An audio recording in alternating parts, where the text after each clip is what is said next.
जर तुमच्या घरी मुलं तुमचं ऐकत नसतील, आदर करत नसतील, तर ही कथा शेवटपर्यंत नक्की ऐका.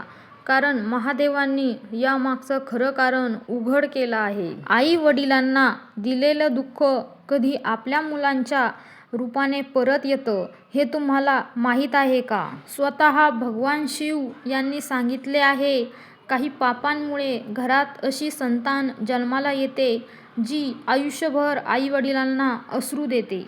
चला तर मग मित्रांनो, आपण आज जाणून घेऊया श्री महादेव यांची पालकत्वाविषयीची गुपित कथा.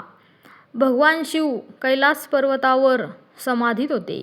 आजूबाजूला बर्फाच्छादित शिखरे, मंद वारा आणि शांततेत गुंजणारा ओम नमः शिवाय चा नाद. त्याच वेळी पार्वती माता यांच्या मनात एक प्रश्न निर्माण झाला.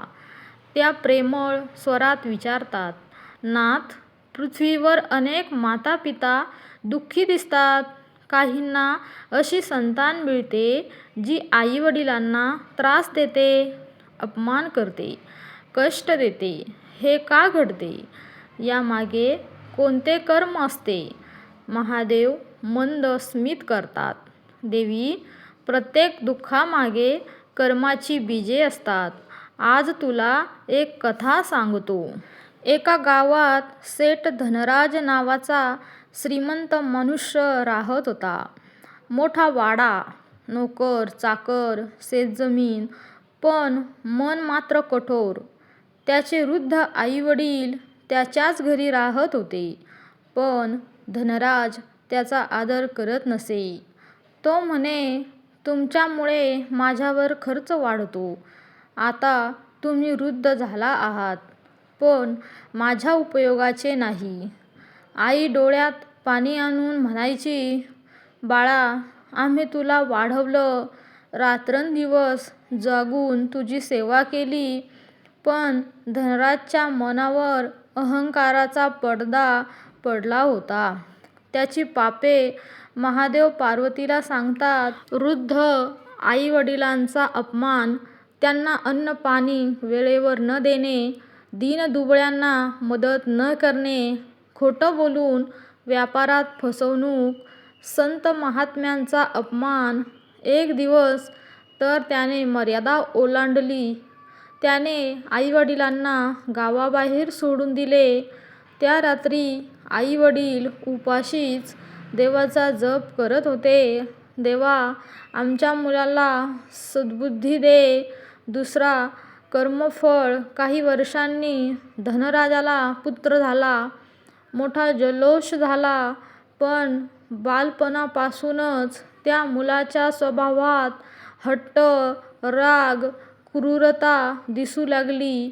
तो आई वडिलांशी उर्मटपणे बोले, शाळेत भांडणे करे. मोठा झाल्यावर तर वडिलांवर तो हात उचलू लागला. एक दिवस मुलाने धनराजला ढकलून दिले आणि म्हणाला, तू माझ्या कामाचा नाहीस, संपत्ती माझ्या नावावर कर. धनराज स्तब्ध झाला. त्याच्या डोळ्यासमोर त्याने आपल्या आई वडिलांशी केलेली वागणूक उभी राहिली. तिसरा भाग. संतांचे आगमन. त्या गावात एक संत आले. धनराज त्याच्याकडे गेला. रडत म्हणाला, माझा मुलगा मला दुःख देतो.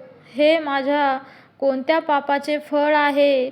संत म्हणाले, तू तुझ्या आई वडिलांशी कसे वागलास आठव.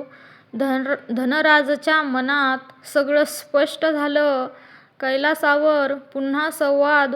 पार्वती विचारतात, नाथ, मग यावर उपाय काय? महादेव म्हणाले, देवी, 3 पापांमुळे विशेषतः दुःख देणारी संतान जन्माला येते. नंबर 1, आई वडिलांचा अपमान. जो आपल्या जन्मदात्यांचा अपमान करतो त्याला तसाच अनुभव मिळतो. नंबर 2, गर्भपात किंवा बालहत्येचे पाप. निर्दोष जीवाला नाकारल्यास कर्माची वेदना परत येते. नंबर 3, गुरु व संतांचा अपमान, ज्ञान देणाऱ्याचा अपमान म्हणजे प्रकाश नाकारणे. चौथा भाग प्रायश्चित्त.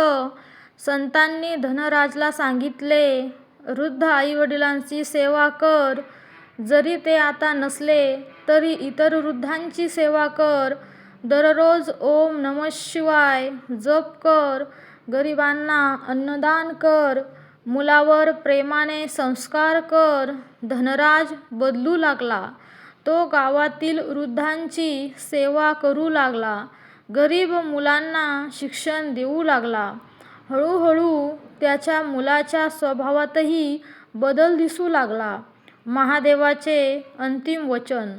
महादेव पार्वतीला म्हणाले, देवी, संतान ही शिक्षा नसते, ती आरसा असते. आईवडिलांनी जे कर्म केले त्याचे प्रतिबिंब संततीत दिसते. पण प्रेम, संयम आणि सत्कर्मांनी कर्मफळाची तीव्रता कमी करता येते. शेवटी जाता जाता मी तुम्हाला एवढंच सांगेन की या कथेमधून आपणास ज्यांच्या घरी आईवडील आहेत त्यांची सेवा करा. संतांचा आदर करा. निर्दोष जीवावर अन्याय करू नका. कारण महादेवांच्या दरबारात प्रत्येक कर्माची नोंद होते. कथा संपताना सर्वांनी एकत्र म्हणावे, ओम नमः शिवाय. माता पार्वती आणि महादेवांची मनोभावे पूजा करा. आणि माझी ही कथा तुम्हाला आवडली असेल तर व्हिडिओला नक्की लाईक करा.